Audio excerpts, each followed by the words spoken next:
Alors, il est 10h05 tout pile, on va pouvoir commencer.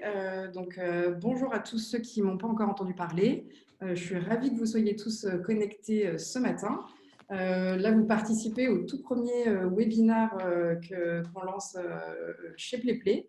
L'idée de ces webinaires, ça va être de pouvoir vous transmettre un petit peu de notre expertise sur la vidéo au travers de plein de sujets différents. Vous le savez, vous m'avez tous déjà au moins parlé une fois, je pense. On regarde toutes les vidéos qui sont produites par nos clients. On a aussi tout un test d'expertise en interne et on se dit que ce serait utile pour vous de pouvoir à la fois bénéficier de cette expertise basée sur notamment les vidéos qu'on voit de l'ensemble de nos clients. Donc pour cette première édition, on a décidé d'aborder un sujet qui est peut-être le sujet le plus important des vidéos. C'est comment faire un storytelling qui est réussi dans votre vidéo. Pour ce webinaire, juste pour rappel quelques règles du jeu. Normalement, tous vos micros sont coupés. Si ce n'est pas le cas, je vous invite à couper vos micros. Là, tout de suite, vous êtes 74 à être en même temps sur la plateforme. Donc, si tout le monde se met à parler sur le webinaire, ça va être compliqué. En revanche, vous avez accès au chat dans Zoom. Ah, quelqu'un n'est pas en mute. Je vais donc tous vous mettre en muet. Voilà. Normalement, là, tout le monde est en mute. Du coup, vous allez être tout le monde en muet de façon à ce qu'il n'y ait pas d'interruption entre les personnes. En revanche, vous avez bien le chat sur le côté. Pauline, qui est avec moi, est en charge du chat, donc pourra vous répondre. Si jamais il y a des questions, elle pourra m'interrompre si jamais il y a vraiment une question qui nécessite une interruption du webinaire pour que je puisse y répondre tout de suite. Et sinon, elle va rassembler toutes vos questions pour que je puisse y répondre plutôt en fin de webinaire, puisqu'on est ensemble pour environ à peu près 45 minutes. Voilà pour les règles du jeu. De quoi est-ce qu'on va parler aujourd'hui? Donc, le storytelling vidéo, on va en parler en quatre étapes. D'abord, on va se poser la question de qu'est-ce que le storytelling, de manière un peu générale. Ensuite, on va vous présenter les 5 questions à toujours se poser avant de commencer une vidéo pour s'assurer d'avoir un bon storytelling. Ensuite, on va voir les différentes étapes pour construire votre scénario de vidéo. Et enfin, les petits conseils pratiques de PlayPlay pour terminer ensuite sur les fameux questions-réponses. Donc, première partie, qu'est-ce que le storytelling? Alors en fait, le storytelling, vous l'aurez compris, même pour ceux qui ne parlent pas anglais, c'est l'art de raconter une histoire. En fait, dans un contexte qui est plutôt marketing à la base, le storytelling, ça a été fait pour se dire qu'on allait arrêter de parler directement du produit ou du service qu'on allait vendre, mais qu'on allait plutôt présenter une histoire, utiliser tous les outils de la narration dans l'intégralité des communications publicitaires.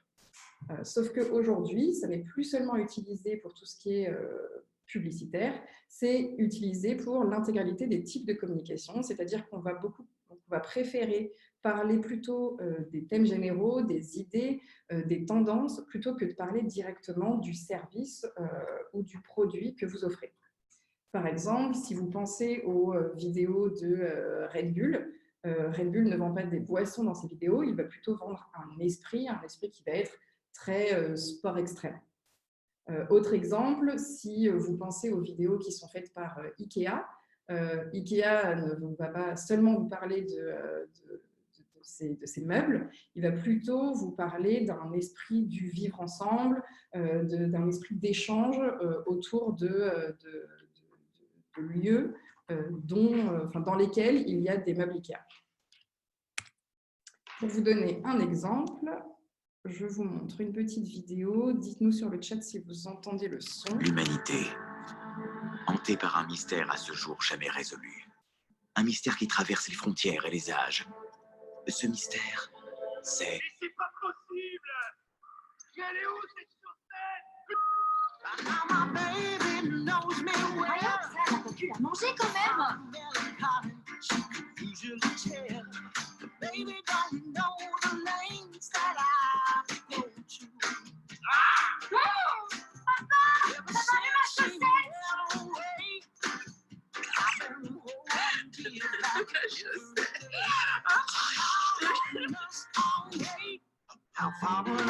Je suis sûr qu'elle est là. Mais désormais, tout va changer. Monoprix présente la paire de 3 chaussettes. 2 chaussettes plus une pour celle que vous perdrez. Et comme ça, l'humanité, elle est super contente. Voilà, donc vous avez tous découvert cette pub Monoprix. L'idée en vous montrant cette vidéo, c'est de vous montrer que Monoprix aurait très bien pu uniquement faire une vidéo pour dire tout l'intérêt d'acheter des paires de 3 chaussettes. C'est pas ce qu'ils ont fait. Ils sont partis, ils ont pris tous les codes en fait des films avec des très belles images, de la lumière, de la bonne musique, des effets dès le départ de la vidéo et une grande qualité de la vidéo. Et aussi dans le message qu'ils vont vous faire passer, au lieu de juste vous donner les caractéristiques des chaussettes, il y en a 3, elles sont en coton, elles sont disponibles dans tous les bons magasins. Ce dont ils vont vous parler, c'est d'une situation que tout le monde rencontre. Je pense que l'intégralité des personnes présentes pendant ce webinaire a déjà perdu une chaussette, si ce n'est toutes les semaines, et s'est déjà posé la question de que se passe-t-il avec cette deuxième chaussette. Voilà. Du coup, l'idée ici derrière cette publicité, c'était de partir d'un fait qu'on rencontre tous, ce qui fait que tout de suite, quand vous regardez la vidéo, vous allez vous identifier à cette situation et qu'en plus, ça va créer une émotion chez vous parce qu'à la fois, il y a de l'humour dans cette vidéo, donc ça va vous faire sourire, ça va vous rappeler des souvenirs. Et donc, vous allez vous souvenir de cette vidéo et au dernier moment, quand on vous parle de Monoprix qui lance cette offre avec 3 chaussettes, tout de suite, ça va être très imprimé dans votre cerveau. Et donc, du coup, vous allez vous en souvenir versus une vidéo qui aurait été purement publicitaire. Donc, si on résume, les bons ingrédients pour un storytelling, c'est à la fois une vidéo qui a du sens, mais aussi qui véhicule des émotions. Qui a du sens, ça peut vouloir dire qu'ils vous apprennent quelque chose, mais vous le voyez dans la vidéo de Monoprix avec la 3e chaussette, vous n'avez rien appris de fondamental, personne n'a découvert où disparaissait cette 2e chaussette. En revanche, elle a du sens pour vous parce qu'en fait, elle va répondre à une problématique que vous vous posez et à un besoin que vous ressentez. Donc, du coup, derrière cette vidéo, il y a vraiment une notion de sens et il y a aussi une notion d'émotion puisque cette vidéo, elle est divertissante et elle a créé des émotions chez vous. À savoir que émotion, ça ne veut pas forcément dire des larmes ou des rires. Il y a tout un panel d'émotions qui sont disponibles, qui peuvent être de la curiosité, de l'étonnement, juste le fait de faire sourire une personne, de lui rappeler, d'avoir un côté un petit peu nostalgique. Tout ça, c'est le panel des émotions un peu que vous allez pouvoir utiliser. Donc, le storytelling, vous l'avez compris, c'est quelque chose qui est utilisé dans énormément de types de communication. Aujourd'hui, on est plutôt ici pour parler du storytelling en vidéo, puisque vous êtes tous des utilisateurs très aguerris de PlayPlay. Et en fait, il y a quand même 2-3 petites choses qu'il faut se dire sur le storytelling en vidéo. C'est que le storytelling vidéo, il va être différent du storytelling d'un roman. Il va être également différent du storytelling que vous allez mettre dans un article. Et il va être aussi différent du storytelling que vous allez mettre dans un PowerPoint. Ça fait du bien de se le rappeler parce que je sais que vous êtes souvent dans des situations où vous allez devoir faire des vidéos à partir d'une communication qui est déjà faite, donc peu sur des romans, mais plutôt sur des articles ou sur des présentations PowerPoint. Et en fait, en vidéo, il va vraiment falloir travailler votre message pour qu'il soit adapté au média qui est la vidéo et non adapté au média qui va être le PowerPoint. Ça va donc impliquer des formats qui vont être plus courts, mais aussi un message qui doit être simplifié au maximum. Et aussi, on va le voir par la suite, dans le ton, un ton qui va être différent. On ne s'adresse pas de la même façon à une audience qui lit un article de blog qu'à une audience qui va regarder des vidéos. Vous allez pouvoir vous autoriser des tons un peu plus informels, un peu plus parlés. Donc là, tout ce qu'on s'est dit, c'est plutôt des généralités sur le storytelling. Mais les vraies questions qu'on se pose, c'est vous, dans votre cas, lorsque vous voulez créer une vidéo avec PlayPlay, quelles sont les questions qu'il va falloir vous poser avant de vous lancer sur PlayPlay? En fait, nous, on pense vraiment que commencer à créer une vidéo, ça ne se commence pas forcément sur PlayPlay, ça peut se commencer juste avec un stylo, une feuille et commencer à rédiger un petit peu et à formuler son idée de manière très claire pour ensuite pouvoir débuter la création de sa vidéo. Alors, les 5 questions sont, roulement de tambour. La première question qui paraît évidente, c'est quel est mon sujet? En fait, c'est assez important de se poser cette question, qui est évidemment une porte ouverte, mais qui est cruciale, c'est-à-dire de quoi est-ce que j'ai envie de parler? Si vous ne vous posez pas cette question, vous avez le risque de vouloir traiter plusieurs sujets différents et de vouloir donner trop d'informations en une seule vidéo. L'idée ici, c'est plutôt de se dire que sur des vidéos, alors évidemment, on parle en storytelling, pas forcément de stories de 15 secondes qui vont être très courtes, mais plutôt sur des vidéos qui vont faire à peu près entre 45 secondes et 3 minutes. C'est ce qu'on voit à peu près dans les vidéos que vous allez pouvoir faire. Mais lorsque vous voulez dire plusieurs choses dans une seule vidéo, souvent, la vidéo devient trop complexe. Du coup, nous, ce qu'on vous conseille, c'est de se dire vraiment quel est le message que je veux faire passer, de quoi j'ai envie de parler. Et une fois que vous avez bien ça en tête, dès que vous avez des nouvelles idées, de vous rappeler à ça et de vous dire est-ce que ça rentre dans le message que je voulais dire ou est-ce que c'est un autre message qui potentiellement va nécessiter de faire plusieurs vidéos, peut-être une série de vidéos. Donc, nous, le conseil qu'on vous donne, c'est de vous dire ok, je vais parler de mon sujet et lister les éléments dont j'ai envie de parler. Par exemple, exemple concret, si j'ai envie, par exemple, de faire une vidéo pour promouvoir le prochain webinar, je vais lister en disant, OK, je veux parler du webinar. De quoi j'ai envie de parler? J'ai envie de parler du sujet. J'ai envie de parler de ce que les participants vont retirer de ce webinar. J'ai aussi envie de parler des modalités, le lieu ou l'outil du webinar, la date. J'ai aussi envie de parler des intervenants. Et donc, je vais lister tous ces éléments pour être sûr d'aborder tous les sujets que j'avais prévus au départ de ma vidéo. Deuxième question très importante, quel est mon objectif? L'idée, lorsqu'on fait une vidéo, c'est quasiment toujours de se dire « je fais ma vidéo pour une audience ». Et en fait, à l'issue de cette vidéo, j'ai envie que mon audience se mette à l'action. L'action, ça peut être s'inscrire à un webinar, ça peut être acheter quelque chose dans le cadre du marketing, ça peut être me suivre sur les réseaux sociaux, ça peut être partager mon contenu. Voilà, il y a tout un tas de choses que vous avez envie que votre audience fasse à l'issue de votre vidéo. Et ça, c'est votre objectif. En fait, pourquoi est-ce que vous faites cette vidéo? Qu'est-ce que vous attendez de votre audience une fois que vous avez fait votre vidéo? Et ça, c'est vraiment quelque chose qu'il faut toujours garder en tête, qui va être le fil conducteur également de votre vidéo. Donc, après le « de quoi je parle », la question, c'est pourquoi j'en parle, quel est mon objectif, quelle est la finalité, qu'est-ce que j'ai envie que mon audience fasse à l'issue de ma vidéo. Dans l'exemple que j'ai pris tout à l'heure, si je fais une vidéo pour promouvoir mon webinar, mon objectif, ça va être que le sujet vous intéresse et que donc, vous alliez vous inscrire via le lien pour ce webinaire. Troisième question, à qui je m'adresse? Très important. Toujours repartir de votre cible. Pourquoi? Parce qu'en fait, quand vous allez faire une vidéo, vous allez vous adresser différemment en fonction de la personne à qui vous allez, à qui la vidéo est destinée. Par exemple, moi, quand je fais une vidéo pour les webinars, je m'adresse à mes clients, donc à vous. Donc, globalement, qui vous êtes plutôt des personnes qui sont en charge de la communication dans des entreprises, donc vous êtes un peu des experts de la communication avec des besoins en vidéo. Mais je sais aussi que vous êtes des personnes fun et très sympas. Donc, du coup, je vais adapter mon storytelling à ma cible, qui sont les clients de chez PlayPlay. Si vous vous adressez à une cible qui va être très jeune, par exemple, vous allez adapter votre message et aussi tous les médias que vous allez mettre à l'intérieur de votre vidéo à cette cible-là. Vous n'allez peut-être pas mettre des images je ne sais pas, d'un acteur très ancien si vous vous adressez à des gens qui ont 18 ans.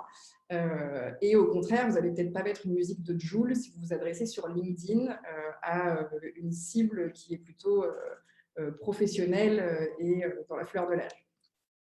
Donc ça, c'est la troisième question. À qui je m'adresse? Quatrième question. Quel est mon ton? Alors ça, c'est ultra important puisque, en fait, le ton que vous allez donner à votre vidéo, ça va être vraiment votre signature, le reflet de votre culture. Mais ça va être aussi un ton qui va être adapté à votre cible. Si vous préparez une vidéo qui doit introduire un séminaire avec tous les dirigeants de votre entreprise, vous allez de fait plutôt peut-être avoir un ton un peu plus formel qui va correspondre au ton qui est dans la culture de votre entreprise. En revanche, si vous faites des vidéos, par exemple, d'offres d'emploi pour attirer des profils plus jeunes, plus jeunes, plus dynamiques et attirer des profils un peu différents de votre culture, là, il va falloir adopter un ton qui va être plus direct, plus fun et un peu différent du ton que vous auriez adopté en interne. Donc, en fait, même dans vos communications corporate, vous allez pouvoir adapter votre ton à votre cible et donc aussi parfois vous autoriser un ton un petit peu plus décalé parce que c'est de la vidéo et parce que du coup, il y a énormément de codes que vous allez pouvoir faire passer et vous allez pouvoir vraiment jouer un petit peu avec les codes de la vidéo et essayer de créer un lien avec votre audience, notamment via le ton que vous allez donner. Par exemple, chez PlayPlay, vous nous connaissez, on a l'habitude d'échanger avec vous sur un ton qui va être très amical. On essaye de très vite passer au tutoiement. Vous avez l'habitude de nos gifs d'animaux mignons sur la plateforme, vous avez l'habitude des emojis, vous avez l'habitude des blagues. Si d'un coup, on se met à faire une vidéo très, très formelle, très, très corporate, il n'y aura pas de cohérence en fait entre ce que vous avez l'habitude d'entendre de nous et la vidéo qu'on va faire. Du coup, c'est aussi important de garder une bonne cohérence dans votre ton et du coup de vous adresser à votre cible avec le reflet de votre culture finalement. Donc ça, c'était la 4e question. Dernière question, très évidente, mais qui mérite d'être posée également. Ça va être la question, où vais-je publier ma vidéo ? En effet, en fait, tout votre storytelling et votre ton également va être différent selon que vous choisissiez de publier plutôt quelque chose sur Instagram ou plutôt sur LinkedIn ou sur Facebook, ou si vous décidez de publier des vidéos qui vont être, comme je le disais tout à l'heure, pour introduire une conférence ou sur des écrans d'affichage dans des salles de pause, par exemple, pour vos collaborateurs. Vraiment se poser la question dès le départ de qu'est-ce que je veux faire de cette vidéo, où est-ce que je veux la publier, ça va être ultra important à la fois dans la construction du message, mais aussi dans la construction de la vidéo elle-même. Et ça peut aussi adapter votre ton. Donc, on s'est posé les 5 questions qui sont de quoi je parle, quel est mon objectif, quelle est ma cible, quel est mon ton et où vais-je publier ma vidéo. Donc ça, c'est vraiment les 5 questions. Si vous collaborez sur la création des vidéos PlayPlay, par exemple, je sais que beaucoup d'entre vous, vous intégrez vraiment PlayPlay dans votre routine, à savoir que dans vos réunions d'équipe toutes les semaines ou toutes les 2 semaines, vous dites « OK, de quoi on a envie de parler, comment est-ce qu'on va communiquer ?» Et là, OK, on va faire une vidéo PlayPlay. C'est peut-être à ce moment-là que vous allez pouvoir vous dire « OK, on va faire une vidéo ». On se rappelle ces 5 questions-là et on y répond rapidement. Ça ne prend pas forcément beaucoup de temps, mais juste pour se dire que vous êtes tous alignés sur un peu les 5 questions essentielles avant de créer votre vidéo. Donc ça, c'est nos 5 questions préalables. Ensuite, une fois que vous avez répondu à ces questions-là, vous allez passer à la construction de votre scénario. C'est pareil, vous pouvez le faire complètement en dehors de PlayPlay. Moi, je sais qu'habituellement, je prends une feuille, un stylo et je crée un peu toute mon histoire, un peu écran par écran pour me dire qu'est-ce que j'ai envie de dire, comment je vais le dire. Vous pouvez le faire de manière beaucoup plus moderne que juste avec une feuille et un crayon, évidemment, si vous le souhaitez. Donc, le scénario, qu'est-ce que c'est ? Le scénario, en fait, ça va avoir une structure assez classique qui va être une situation de début. Donc, je vous prends un exemple dont vous allez vous rappeler plus tard en disant « Ah oui, Sophie, je me souviens, elle nous a parlé du Titanic ». Donc, la situation de début, c'est un gros bateau qui va faire un long voyage sur l'eau. Ensuite, vous avez des péripéties. Donc, on a une rencontre, un gros glaçon et un bateau qui coule. Globalement, ce sont les péripéties. Et enfin, vous avez une situation de fin, Léo qui finit dans l'eau. Donc, globalement, même si là, évidemment, pour l'aspect un petit peu fun, on parle d'un film, pour créer vos vidéos PlayPlay, on va également repartir du même schéma, à savoir que dans vos vidéos, il faut toujours qu'il y ait une phase d'introduction, un corps de vidéo et ensuite une phase de conclusion. Ce sont les 3 éléments à ne pas oublier. Premier élément, l'introduction.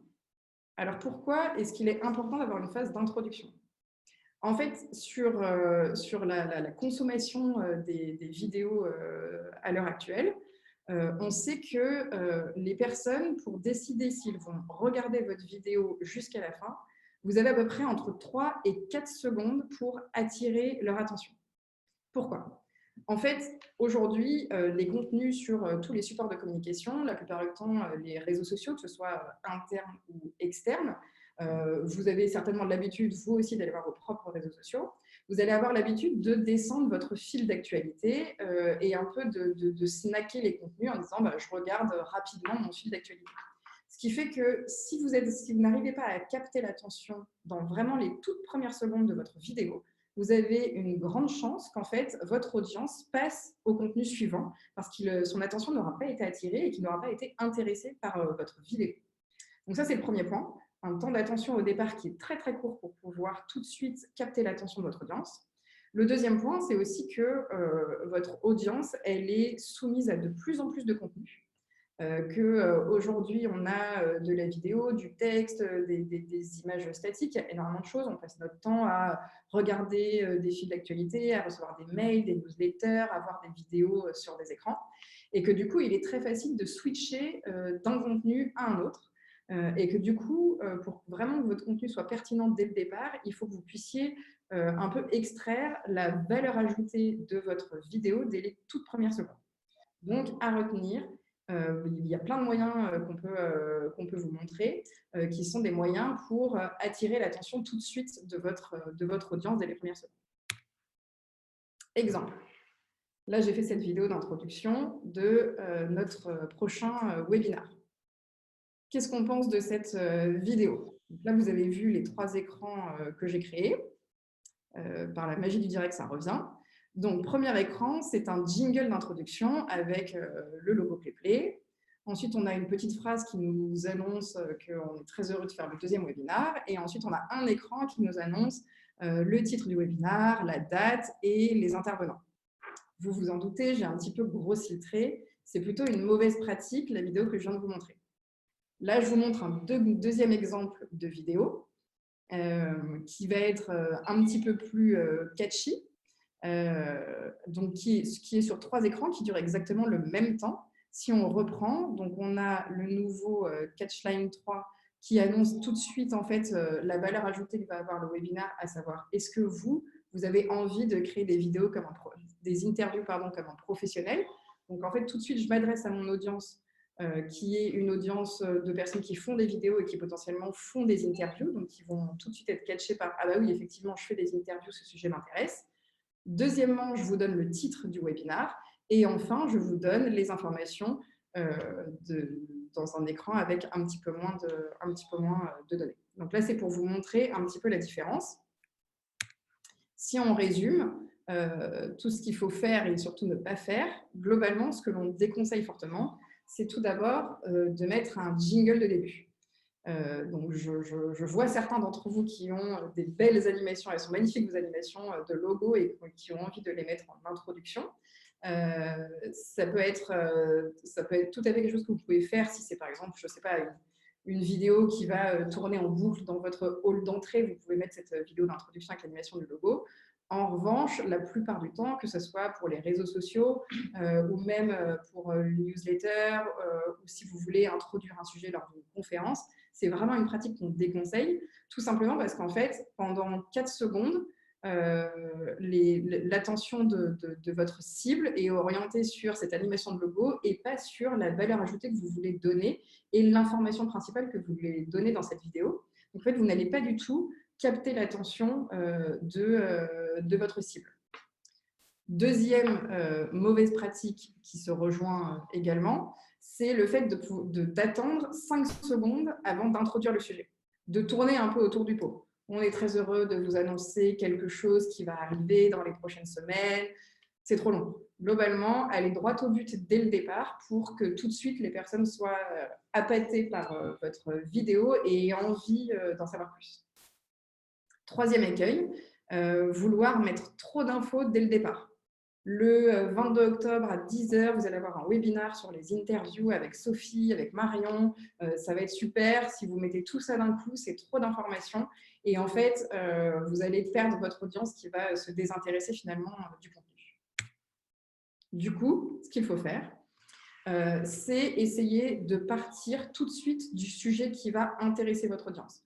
Vous posez la question, pourquoi est-ce que ma cible va regarder ma vidéo? Qu'est-ce que j'ai vraiment envie de leur dire? Et donc, du coup, quelle est la valeur ajoutée que vous allez donner à votre cible? Quelques petits conseils. Vous pouvez, comme je l'ai fait sur la vidéo précédente, commencer par une question. Êtes-vous intéressé pour savoir faire des interviews comme un professionnel? Tout de suite, les personnes qui vont être intéressées par ce sujet-là vont être interpellées. Ça peut être un choix de médias qui vont interpeller. Par exemple, mettre un gif très marrant, très catchy dès le départ. Ça va aussi tout de suite éveiller la curiosité de votre cible.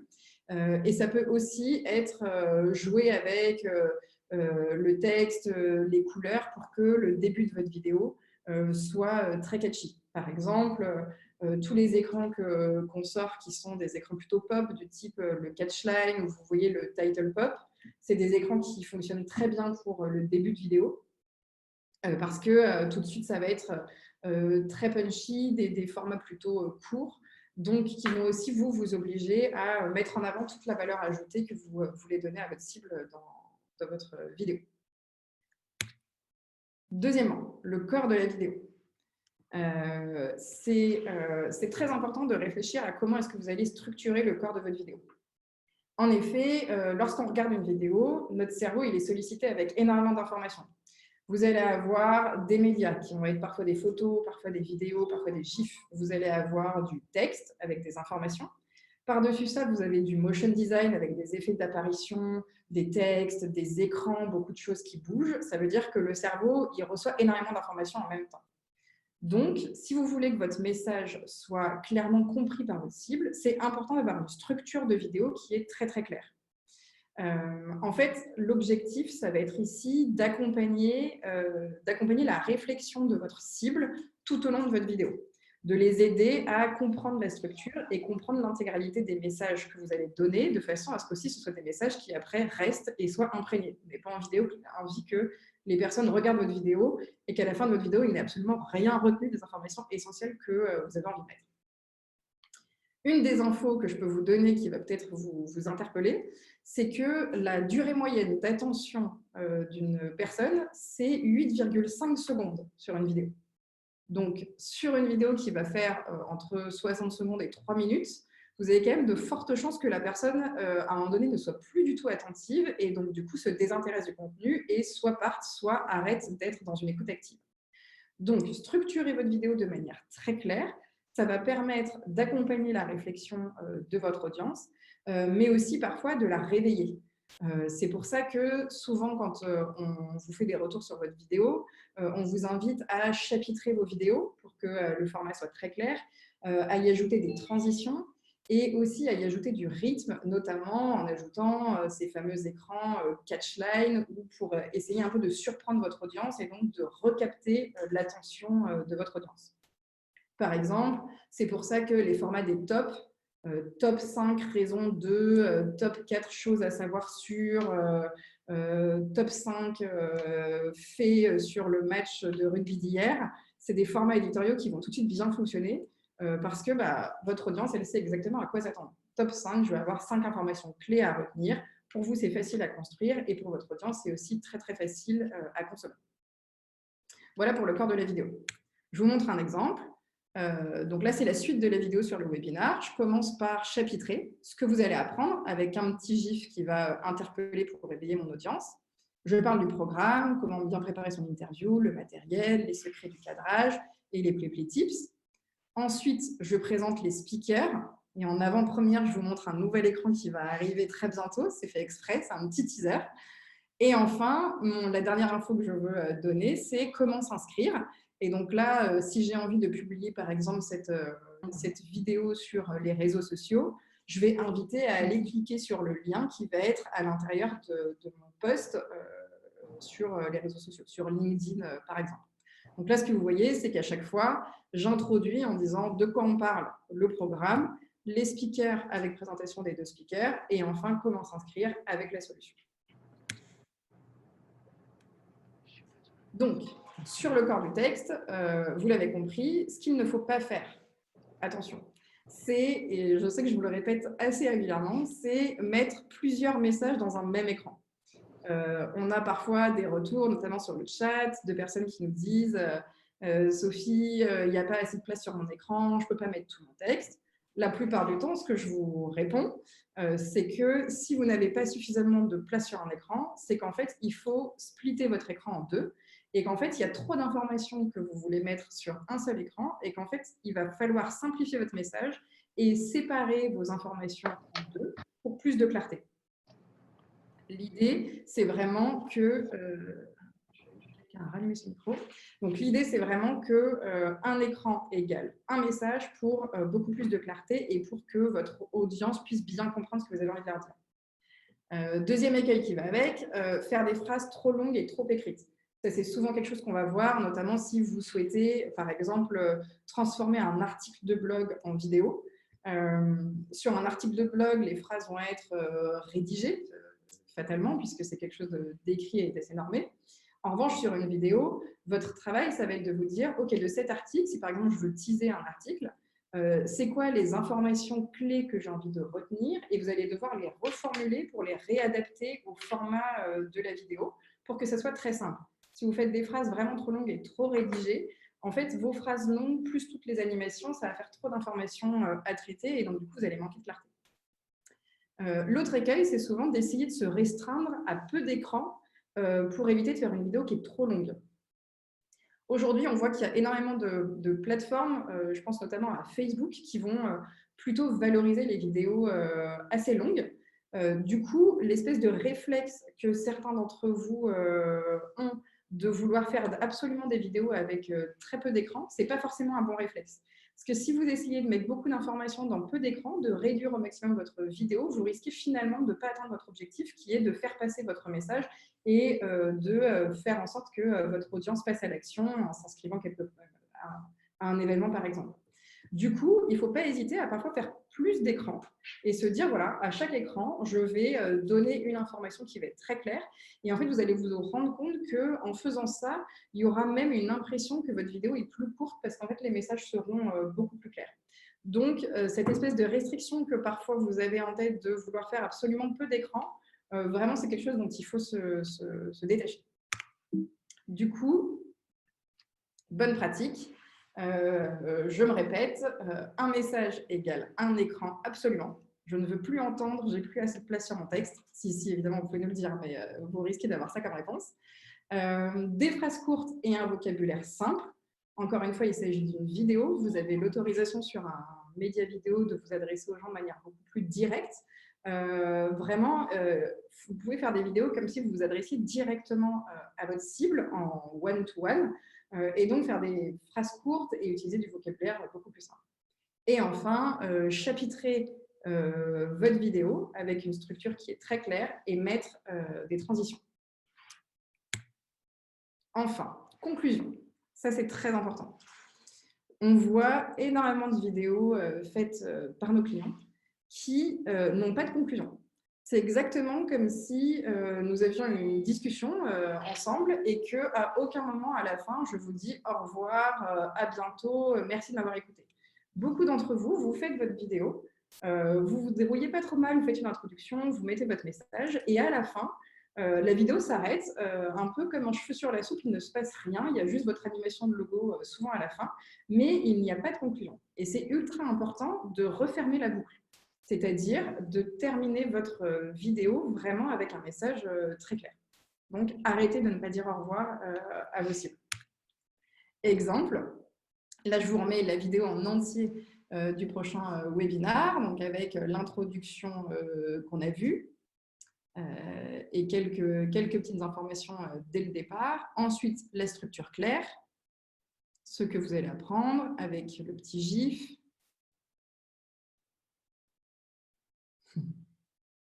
le programme, avec donc les 4 éléments du programme de l'événement, Ensuite, vous allez redécouvrir les speakers que vous connaissez. Comment s'inscrire avec la flèche qui pointe sur le lien du post sur les réseaux sociaux. Et enfin, la fin. Alors, n'hésitez plus, retrouvez-nous pour notre deuxième webinaire. Donc, je termine ma vidéo en vous mettant un message clair de ce que j'ai envie que vous fassiez. Je vais vous donner un certain nombre d'exemples d'écran de fin. L'écran de fin, ça peut être notamment ce qu'on appelle les call to action. Si on revient au tout départ sur la question qu'on se posait, quand vous allez faire votre vidéo, vous allez vous poser la question de quel est mon objectif.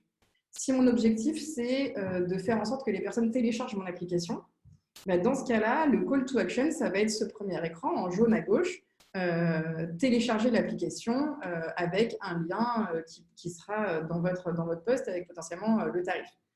Si vous vendez des voitures, votre call to action, ça va être n'attendez plus, commandez cette super voiture. Maintenant, si vous ne faites pas du marketing, ça ne veut pas dire que vous n'avez pas de call to action à donner. Ça va pouvoir être, je ne sais pas, vous lancez un jeu concours ou quelque chose sur lequel votre cible doit candidater. Dans ce cas-là, votre call to action à la fin, ça va être envoyez-nous votre candidature par mail avant le 31 octobre. Ça, c'est 3 exemples d'actions en fait, que vous voulez que votre audience fasse à la fin de votre vidéo. D'autres types d'écrans de fin, vous allez pouvoir mettre par exemple « Inscrivez-vous, dernière place disponible ». Mais vous pouvez aussi, si vous ne demandez pas forcément d'action directe à votre audience, terminer par « Suivez-nous sur les réseaux sociaux ». En avant-première, vous découvrez aussi au milieu le futur écran avec l'invitation à suivre sur les réseaux sociaux qui va être disponible bientôt. Vous pouvez aussi faire un écran de fin qui va inviter à aller sur votre site internet, parce que votre but, ça peut être juste aussi, pas juste, mais ça peut être complètement de ramener vos cibles sur votre site internet où il y a beaucoup d'informations. Donc typiquement, vous pouvez terminer, si vous avez utilisé un article en disant « envie d'en savoir plus », retrouver l'intégralité de l'article sur le site, ou par exemple sur de la marque employeur, et vous avez fait une vidéo pour présenter un job ou pour présenter le parcours d'un collaborateur, envie de découvrir toutes les interviews, retrouvez tout sur notre site carrière par exemple. Vous avez d'autres types de conclusions qui ne sont pas forcément des call to action. Si vous faites par exemple des vidéos sur des événements, vous allez pouvoir faire comme à gauche plutôt un écran de fin pour dire merci à toute l'équipe pour l'organisation. Ça vient quand même terminer et boucler la boucle de votre vidéo. Ça peut être donner rendez-vous au prochain épisode de votre vidéo. Par exemple, je sais que beaucoup d'entre vous font des successions de vidéos, type le chiffre clé du lundi, et toutes les semaines, il y a une vidéo chiffre clé. À la fin de chaque vidéo chiffre clé, vous n'avez pas forcément besoin d'une action de la part de votre cible. En revanche, ce que vous avez envie, c'est qu'ils se souviennent que tous les lundis, vous allez leur donner cette information et que du coup, vous leur donnez rendez-vous lundi prochain pour la suite des vidéos. Dans la même idée, ça peut être aussi une conclusion du type Save the date, je vous donne une information, le prochain webinaire, c'est le 22 octobre, donc gardez cette info en tête et notez webinaire prévu dans votre agenda. On a terminé sur la partie scénario. Il nous reste 4 conseils pratiques à vous présenter. Alors, conseil numéro 1, sur vos vidéos, une fois que vous avez bien réfléchi au contenu de votre vidéo et que vous avez fait votre scénario, pensez bien à construire votre vidéo sans le son. Pourquoi? En fait, 85% des vidéos sur les réseaux sociaux, Facebook notamment, sont regardées sans le son. Et même si vous faites des vidéos pour vos collaborateurs, souvent ils sont dans leur bureau, donc ils vont pas forcément mettre d'écouteurs, donc ils vont regarder les vidéos sans activer le son. Du coup, pensez bien à toujours construire votre vidéo comme si elle allait être regardée sans le son. Si vous voyez par exemple les vidéos à la brute, c'est un des exemples qu'on a mis là, tout est toujours sous-titré, tous les textes sont écrits et on peut tout à fait regarder ces vidéos sans avoir besoin d'allumer le son. Et donc, pour accompagner aussi la réflexion de vos cibles, vous allez pouvoir utiliser des colorations pour pouvoir mettre en avant les mots un peu clés dans votre message.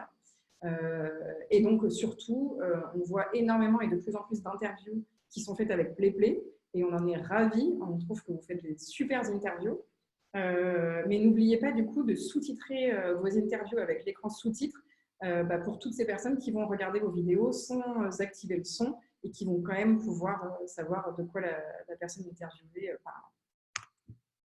Deuxième petit conseil, choisissez vos médias avec attention. En fait, les médias que vous allez mettre, que ce soit les vidéos, les photos, les gifs, mais aussi la musique que vous allez mettre, c'est vraiment ça qui va accompagner votre message et qui va faire un peu 50% du travail sur votre vidéo. Du coup, il faut à la fois que vous pensiez à avoir toujours des médias qui sont de très bonne qualité, parce que tout de suite, si vous mettez une image très pixelisée, en fait, on va être déconcentré à essayer de comprendre l'image et du coup, on va moins se concentrer sur le fond. Et de la même façon, et c'est aussi les médias qui vont vous permettre de véhiculer de l'émotion. Que ce soit au travers de la musique, il y a des musiques qui déclenchent plus ou moins d'émotions, mais aussi au travers de vos photos et de vos vidéos. Par exemple, on invite toujours à privilégier des photos ou des vidéos avec des personnes sur le média qui véhiculent une émotion. Des personnes qui ont une tête un peu surprise, qui rigolent, ou alors au contraire qui sont plus tristes. Tout de suite, ça va donner une indication au cerveau de votre cible de l'émotion que vous voulez mettre derrière, et ça va venir en fait accrocher le message à l'intérieur du cerveau de vos cibles. L'idée aussi, en faisant très attention à ces médias, c'est de s'assurer d'être très clair. Par exemple,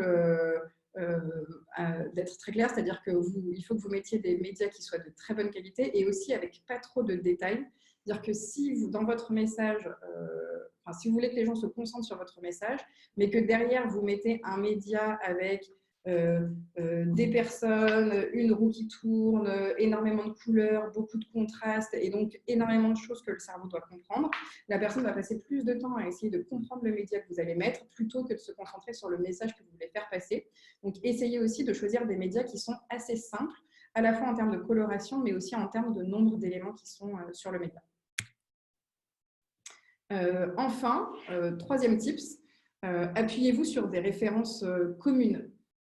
Par exemple, partez d'expressions ou de références culturelles communes. C'est pour ça que les GIFs, notamment en vidéo, fonctionnent très bien parce que tout de suite, on va avoir une référence culturelle en commun avec notre cible et donc du coup, ça va attirer l'attention et ça va déclencher de l'émotion. Mais vous pouvez aussi surfer sur des tendances actuelles ou sur les buzzwords actuels. Ça peut être sur une sortie de film, il y a, je ne sais pas, le prochain Star Wars qui sort, faites une vidéo qui fait référence à ça, parce que tout de suite, ça va interpeller votre audience. Ça peut être sur de l'actualité, que ce soit de l'actualité économique, politique ou de l'actualité de votre industrie. Vous pouvez également aussi évidemment bénéficier de tous les marronniers de la communication, la rentrée des classes, Noël, Pâques, les fêtes. N'hésitez pas à vous appuyer là-dessus pour faire des vidéos qui soient toujours dans l'air du temps. Et c'était le troisième conseil à vous donner. Et du coup, nous avons fait un peu le tour. Vous voyez, par exemple, chez PlayPlay, on met beaucoup de gifs parce qu'on sait que vous aimez les animaux mignons, sauf certains d'entre vous peut-être. Et du coup, on fait appel à des références communes pour vous interpeller. Alors Sophie, pour l'instant c'est assez calme sur le chat. C'est vrai. Parce que tu as été très très claire. Personne n'a de questions. J'ai quand même deux questions à te poser. La première, c'est, tu as dit dans ta présentation que la durée d'attention était de 8 secondes. Oui. Du coup, qu'est-ce que tu recommandes comme durée d'un PlayPlay ? Alors, la durée d'un PlayPlay, ça va vraiment dépendre du type de message que vous allez vouloir faire passer. Même si l'attention des personnes est de 8 secondes, ça ne veut pas dire qu'il faut faire uniquement des vidéos de 8 secondes et faire 10 vidéos de 8 secondes. En revanche, ce qu'il faut que vous gardiez en tête, c'est plutôt que régulièrement dans votre vidéo, il va falloir un peu réveiller votre auditoire. Ça veut dire que au lieu de dire, par exemple, je ne sais pas, vous faites une vidéo récapitulative des activités de l'année, Si vous faites une vidéo et que vous dites en janvier, il s'est passé ça, en février, il s'est passé ça, en mars, il s'est passé ça, déjà on sait qu'il y a 12 mois, donc on a quand même pour un petit bout de temps avant d'avoir toutes les informations. Et donc du coup, ça va avoir un côté un petit peu lancinant, et donc au bout de 8 secondes, peut-être de 16 secondes pour les gens qui vont être très concentrés, en fait l'attention va se décrocher. Donc, soit les personnes vont passer à autre chose, soit si c'est en conférence, vous avez des chances qu'ils aillent voir leur fil d'actualité sur leur téléphone ou qu'ils répondent à des emails. Donc, l'idée, ça va être de travailler votre storytelling pour se dire, OK, comment je vais réveiller, c'est-à-dire que comment je vais regrouper les informations et parfois interpeller avec des questions. Ça va être, je ne sais pas, si vous voulez présenter des nouveaux collaborateurs, vous allez pouvoir dire, partir des choses qu'ils aiment, par exemple, ou partir d'un fait un peu marrant, mixer du texte et puis des extraits d'interview. Dire, au lieu de présenter mes 10 collaborateurs les uns après les autres avec 10 écrans différents, je vais les regrouper et puis il y en a 2, je serai allée les voir, je les aurai interviewés pour leur poser une question un peu marrante. Donc tout de suite, en fait, ça va donner du rythme et donner de la diversité à l'intérieur de votre vidéo. Voilà, je pense que j'ai répondu. J'ai une autre question concernant la diversité des écrans. Parce que tu as parlé effectivement de quand tu dis en intro, le corps et la conclusion. Est-ce que toi, dans les exemples que tu as montrés, il y avait pas mal de diversité dans les types d'écrans. Qu'est-ce que tu recommandes, toi? Qu'est-ce que je recommande dans la diversité des écrans? Alors en fait, dans les écrans qu'on vous propose, nous, on vous fait déjà une recommandation dans les titres qu'on va mettre dans les écrans. Par exemple, vous avez des écrans de titres, donc qui, comme son nom l'indique, sont plutôt à destination du début de la vidéo. Vous avez les écrans de catchline qui vont être plutôt les écrans pour chapitrer ou pour réveiller votre audience. Vous avez des écrans plus de news, vous avez des écrans de liste. Donc, on vous donne des premières indications. Après, le mieux, finalement, c'est de laisser un peu libre cours à votre imagination et de ne pas vous dire que parce qu'on a appelé cet écran un écran titre, en fait, il faut le mettre qu'une seule fois au début de la vidéo. Mais si vous aimez l'animation et que vous trouvez que ça correspond bien, que cet écran correspond bien à ce message-là que vous voulez dire, n'hésitez pas à le mettre un peu où vous voulez et de parfois aussi sortir d'une structure très classique. Structurer sa vidéo, ça ne veut pas forcément dire qu'il faut faire chapitre 1, chapitre 2, chapitre 3 ou janvier, février, mars. Ça veut juste dire que vous avez le droit de casser ce rythme et donc aussi au travers des écrans, vous pouvez utiliser des écrans bien différents. Mais que votre structure doit être toujours très cohérente et très claire. Peut-être compléter, en fait, en moyenne, on voit que nos utilisateurs mettent 5 types d'écrans différents par vidéo. Donc, l'objectif, ce n'est pas forcément d'avoir un écran différent à chaque message que vous voulez faire passer, mais de trouver le bon équilibre pour servir le mieux le message que vous avez à faire passer à votre audience. Tout à fait. Une autre question, alors peut-être une dernière, parce qu'après on va être à court de temps. Tu parlais de la conclusion, et dans les exemples de conclusion, tu n'as pas mentionné le fait de poser une question ouverte pour engager du coup la communauté dans les commentaires des réseaux sociaux. Oui. Est-ce que c'est quelque chose que tu as déjà vu et que tu recommanderais à nos utilisateurs? Oui, complètement. C'est quelque chose que vous pouvez tout à fait mettre, notamment si vous faites des vidéos dans une logique plutôt d'interpeller votre communauté et de créer de l'interaction dans votre communauté sur les réseaux sociaux.